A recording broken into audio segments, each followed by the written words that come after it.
Assalamualaikum warahmatullahi wabarakatuh. Baik, kita masih di materi fikih kelas 9 ya. Ini untuk sosial tetapi yang hukumnya tidak diperbolehkan untuk kelompok yang kedua ya. Yaitu tentang masalah riba atau lebih tepatnya ini adalah larangan riba ya. Jadi materi riba ini diberikan dengan salah satu tujuannya adalah agar kita tahu tentang keharamannya riba dan indikasinya kita bisa menghindari serta meninggalkan sejauh-jauhnya praktek sosial riba ini. Baik, untuk materi riba ini nanti masuk di ranah pengertian riba ya. Jadi pengertian riba, kemudian dasar hukum riba ya. Terus yang C ini macam-macam riba, nanti kita dikenalkan bentuk-bentuk riba seperti apa ya. Kemudian nanti kita juga disuguhkan dengan bunga bank ya, hukum bunga bank itu gimana gitu ya. Terus yang selanjutnya adalah bagaimana cara kita menghindari riba, dan yang terakhir adalah nanti kita disuguhkan dengan hikmah diharamkannya riba. Baik.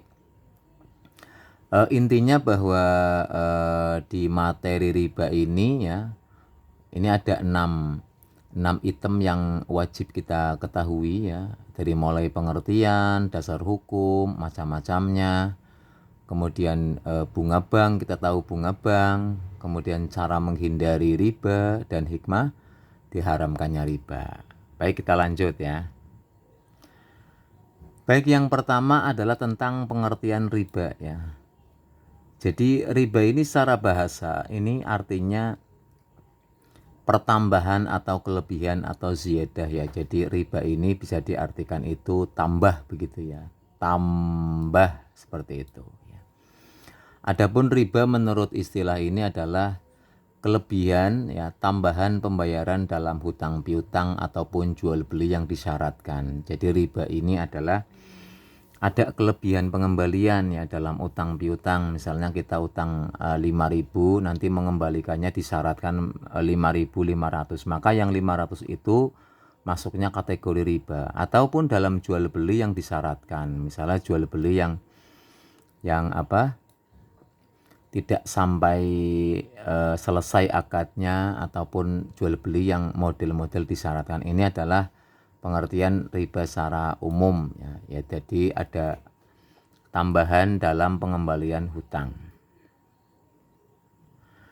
Dilanjut kita masuk pada dasar hukum riba ya. Yang pertama ada Al-Qur'an ya, kemudian dasar hukumnya hadis Rasulullah ya. Kemudian ada ijma para ulama. Baik, kita ringkas-ringkas aja ya. Yang dari Al-Quran ini ada dalam Quran Surah Al-Baqarah ayat 275. A'udzubillahi minasyaitonirrajim. Innamal bai'u mithlar riba wa ahallallahu al-bai'a wa harrama riba ya.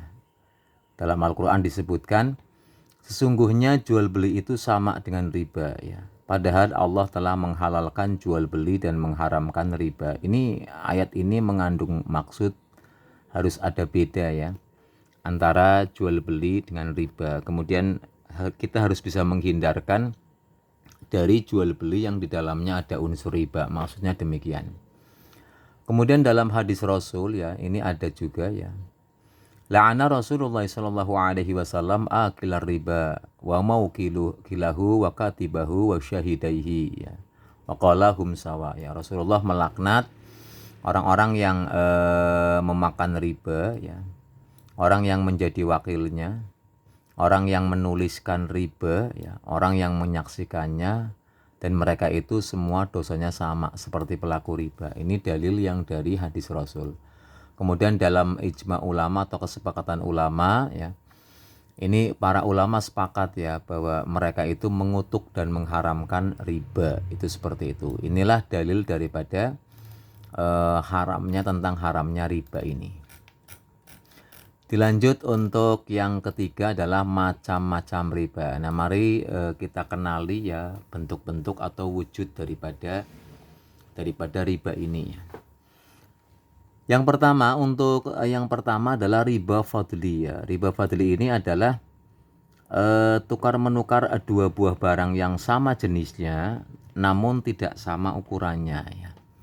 Yang disyaratkan oleh orang yang menukarnya. Misalnya tukar beras 5 kilo dengan beras 6 kilo. Dan itu disyaratkan, maka itu termasuk golongannya riba fadli. Ini berarti lebih condong berlaku di tukar menukar barang ya. Kemudian yang kedua adalah riba qardi ya. Riba qardi ini kata kuncinya adalah ada keuntungan atau tambahan dalam pengembalian utang. Misalnya utang 5.000 menyaratkan untuk mengembalikan 6.000, maka yang 1.000 itu termasuk golongannya riba jenis riba qardi.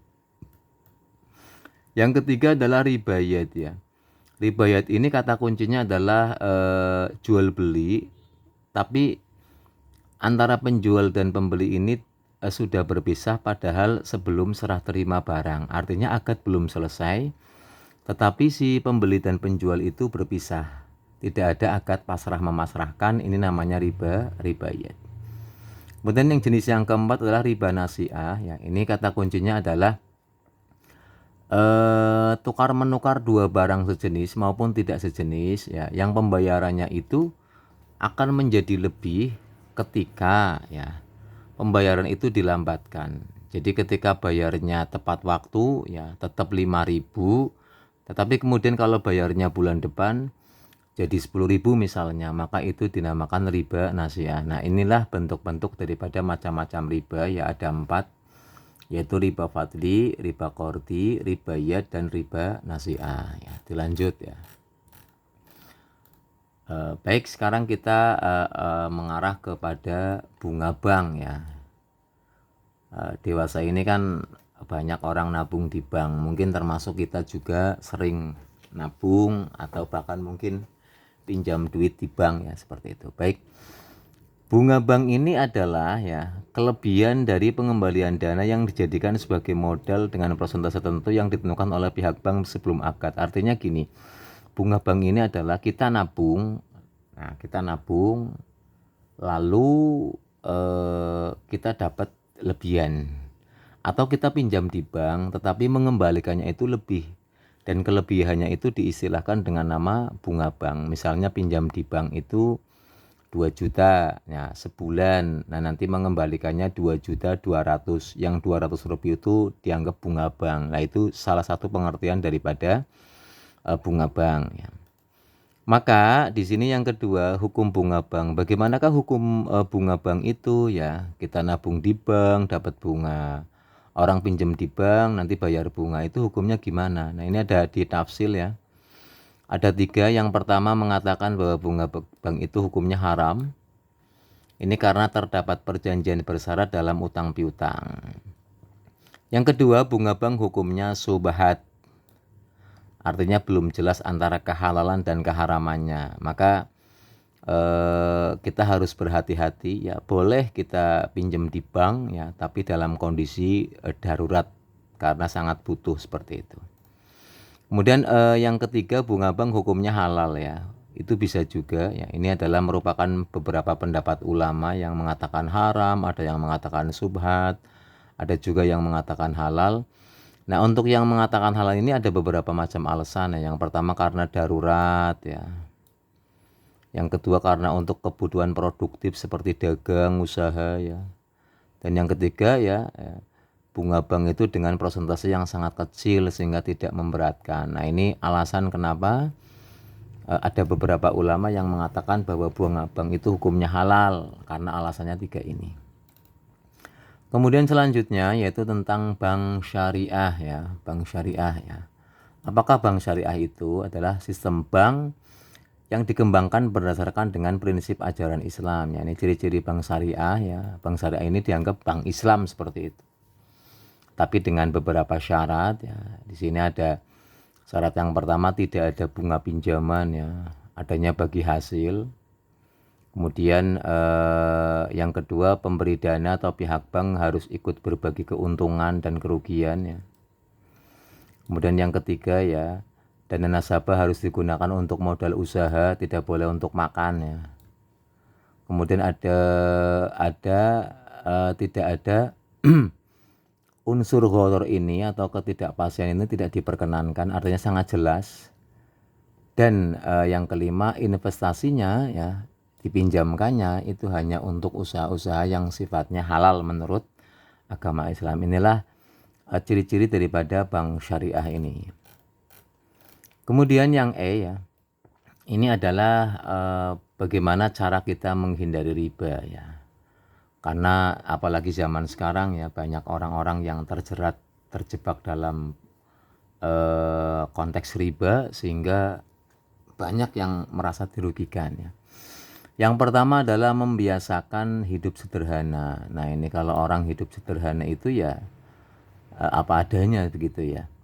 Kemudian yang kedua adalah menghindari kebiasaan berhutang ya. Jadi jangan punya kebiasaan utang terus seperti itu. Kemudian yang C adalah bekerjalah dengan sungguh-sungguh, karena dengan bekerja sungguh-sungguh itu kita akan lebih meminimalisir untuk punya hutang seperti itu. Dan yang keempat ya, untuk menghindari riba, bila membutuhkan modal maka bisa bekerja sama dengan cara bagi hasil, bukan dengan cara bunga seperti itu. Maka termasuk ya syarat jual beli agar tidak menjadi riba ini adalah timbang terima akad ijab kabul sebelum meninggalkan majelis akad. Dalam jual beli pun cara kita untuk menghindari riba adalah pokoknya kalau kita jual beli harus ada serah terima sebelum kita berpisah. Baik, skip ya. Untuk yang terakhir adalah hikmah.